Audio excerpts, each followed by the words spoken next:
Hello and welcome to my beginner's trading guide for Elite Dangerous.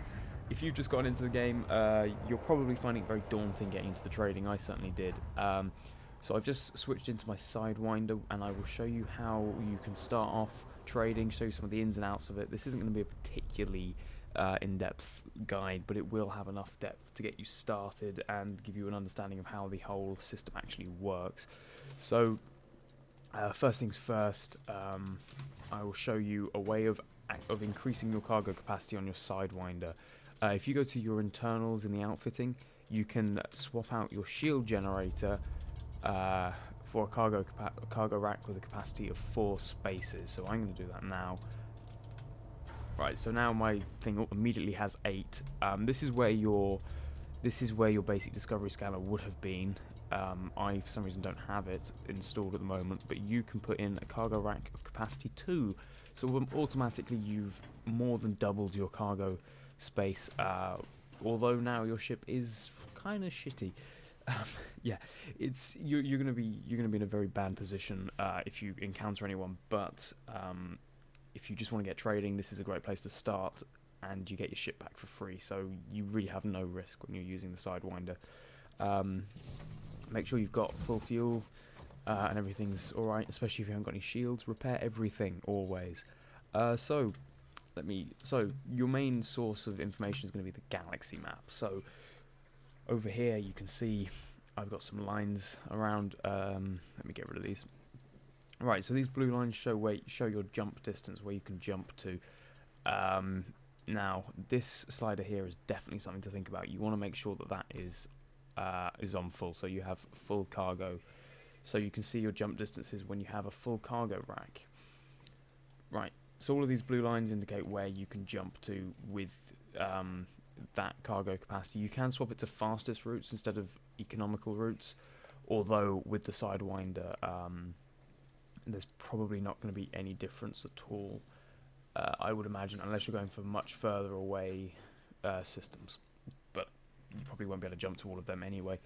So let's have a look at the. If you go to the View tab and then turn it off of Realistic and put it onto Map, that's how you get all of these blobs, which are a bit nicer to click on than they are.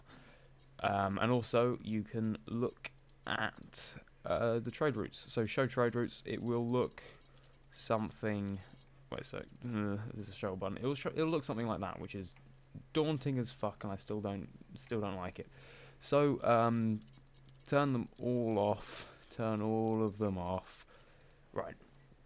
And then one by one, have a look. So here we go. We can see from LHS 3447. Yep, I got the number of 4s right there.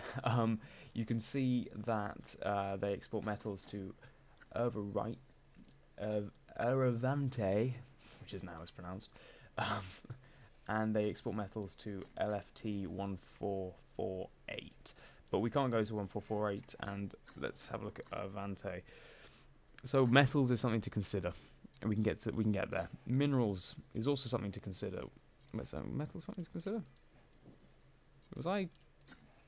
Okay, for some reason when I select metals it... Okay, I don't know why it's doing that. But minerals, we can export minerals to Frigara. So that's something also to consider. Metals and minerals are 2 things to consider at the moment. Chemicals, they are exported down there. We can't go there, so let's ignore that. So basically go through all of this, trying to work out where you can export stuff to. I turn them off once you've looked at them, apart from the ones that you can do exports to, just to remind yourself. So that one, not worth it. Okay, so you get the idea. So we'll look for minerals and metals. I happen to know that this system is very good for exporting minerals to Frigara. So let's have a look, but I will go through the whole process anyway. So go to your commodities market and have a look through the minerals and metals. See if I can find the bloody things. This is not the right... Okay, so this station here is not good. This station does not have any minerals or metals. So let's have a look. Textiles. We have some textiles here that has... there are some textiles here that we can buy for a lot lower than the market price. So this galactic average gives you an idea of roughly what they're worth. Roughly what the things are worth. And then over here, buy from market, it shows you how much it will cost you to buy them. And also you can see sell from market. So if you're looking through and something so happens to have a much higher sell to market than the galactic average, then you can then write that down, bear that in mind or whatever. And then when you are coming back to this place, if you're doing trade runs back and forth, make a note that, oh, actually this station is very good if I get some progenitor cells. I have no idea what they are. You can see here there's some stuff. You want to look for stuff that has supply. If it hasn't got supply, you can't buy it. So there, you can buy it from the market for actually a lot less, but the problem is that there's only one of them to buy. So let's have a look. Foods. We can sell that. We can buy that for about 170 less than it's worth. I say about exactly 170 less than the average. And again, so early on in game, you don't want to be looking at necessarily the percentages. You want to be looking at the pure value. So you don't care so much about your percentage returns early game because you only have a small cargo capacity. You care about your absolute gains. So there you have an absolute gain of 405 credits, which is a very good gain. But the problem is you only start off with 1,000 credits. So that is not something to really. So something that you can actually do early game. So let's go have a look at leather. So leather's 101. So we can take 9 cargo of this very early on in the game when you only have 1,000 credits. But once you've got to the point where you have more than 1,000 credits, you can take 10 of these quite comfortably. So we're looking at leather. So that's textiles. Probably should have done this. Probably should have done it this way around to start with. So let's have a look at textiles. Textiles are exported to Erevant. They are also exported to that place over there, but we can't get there within a single jump, so I'm not going to bother for this video. So Erevant is a place that we can go to. So plot route, we're definitely going there. Also have a look at the system view. Good thing to have a quick look at this first. You can look through here, see what they import. They import metals. Again, metals. Agri medicines. Yeah, none of these places are particularly big importers of textiles, but we know that textiles are imported there, so we will buy some leather. I'm just going to buy a full cargo hold for the sake of the video. That's cost me 1,010 credits, so if you've done a trade run and got a little bit of credits, then you can do that. But you get the idea. I'll try and keep this as close to early game as possible. So let's return to the surface and get on our way. A little tip when you do have shields, although we don't at the moment, is put your systems all the way up when you're leaving space stations in case some prat decides to boost his way in and collide straight with you. Although we don't have any shields, so that makes no difference because we don't have any shields, so might as well put it all on engines, although actually probably not for when we're leaving the station, because you want to go out a little bit slowly when you're in a ship with no shields. Yeah, do bear in mind you don't have any shields. Every collision is going to cost you money. Put the landing gear up, engines on full, boost away, and point ourselves in that direction straight away. I love this station, it's so gorgeous.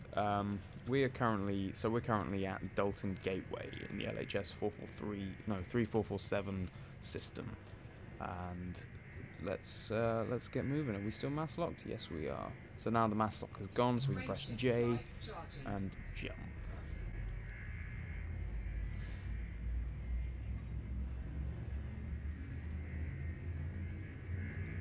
So this is probably my favourite bit in the whole game, coming up soon. 3, 2,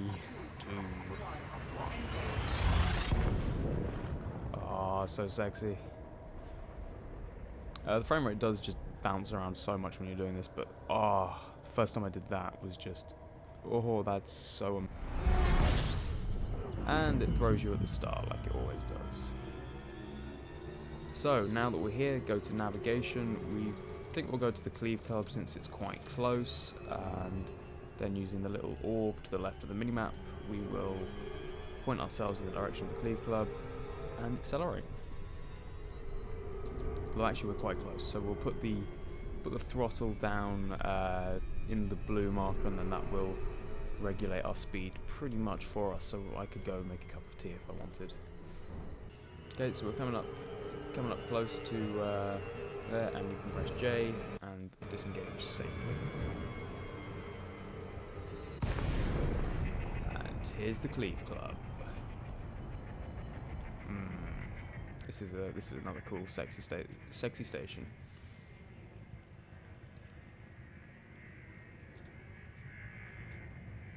Okay, so I'm going to try and maneuver myself in such a way that I can just fly straight in. Don't know if that's going to happen or not. We'll give it a go.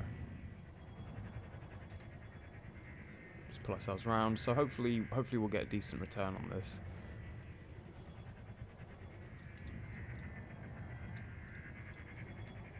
Okay, I'm going to pull my speed down a lot because I'm going way too quickly into this.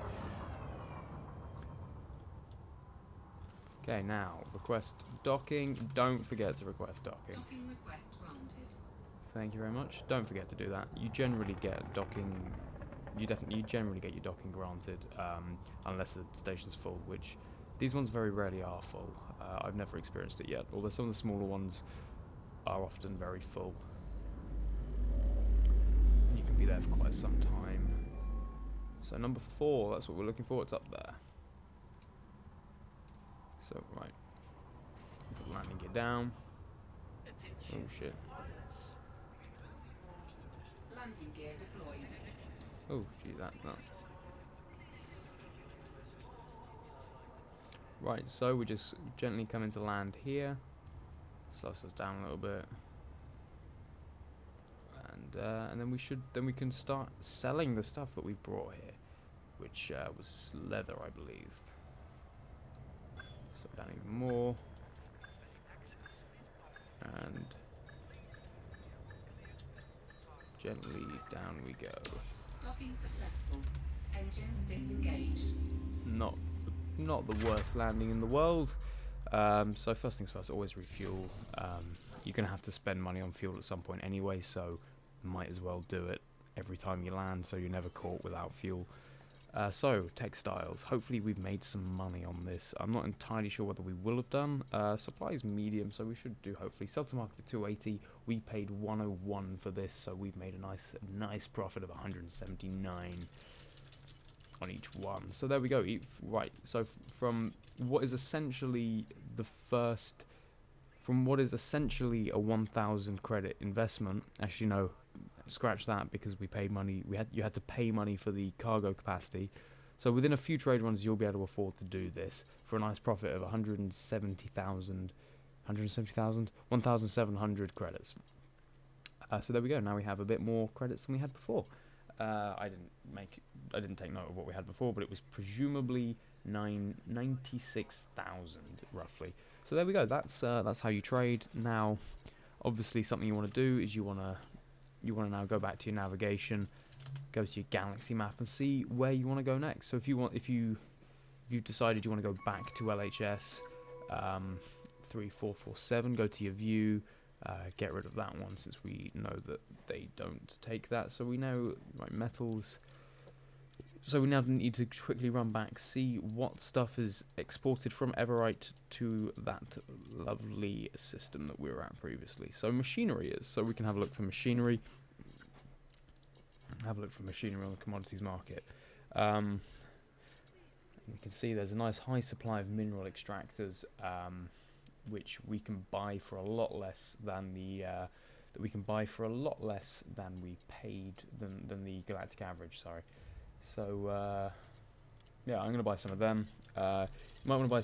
You might not be able to fill up your cargo hold with them because they are quite expensive. That cost me over 4,000 credits to do that. But you know, you might. But you know, you'll get to the point where you can afford to do some of these a bit sooner. So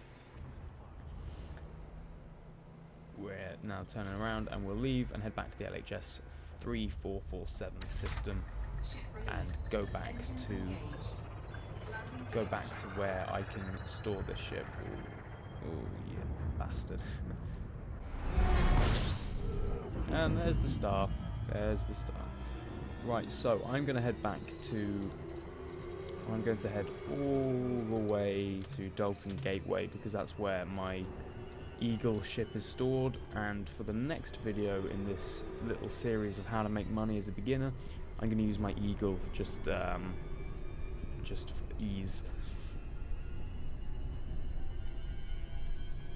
So that's 100 light seconds away, so I can now just put that in the blue zone and go make myself a cup of tea, because that'll take me probably about 5 minutes to get there.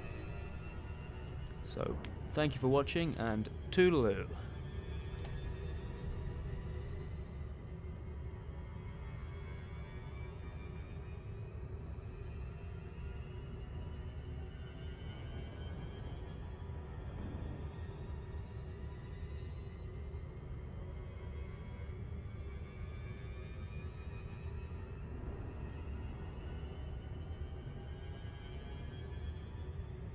Are we there yet?